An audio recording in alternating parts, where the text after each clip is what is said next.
Pas dhunës ndaj gjestit nga Jozi, Gjeneta Fetau reagoi publikisht përmes një postimi në rrjetin social X, duke shprehur mbështetje për gjestin dhe pse dysha tashmë janë të ndarë.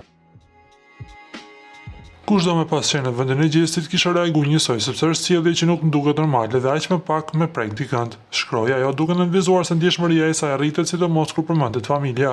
Unë jam e lindur me qenë mirënjohëse dhe nuk harroj që kur është përmend familja ime, ai ka qenë afër meje. Ndërsa një ndjekës e akuzoi për hipokrizi duke i kujtuar dhunën në ekran ndaj një vajze, Gjeneta u përgjigj ashpër.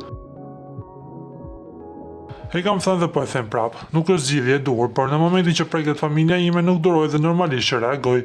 Shkurt shqip, për familjen time jam në gjendje jetën me dhënë, deklaroi Gjeneta Fetau, duke sqaruar kështu një herë mirë fancat e saj, por jo vetëm.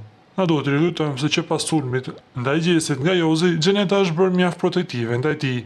Se çfarë do të ndodhë mes tyre na mbetet vetëm të presim, sidomos tani që gjesti ka konkretizuar lidhjen me Igli Takon.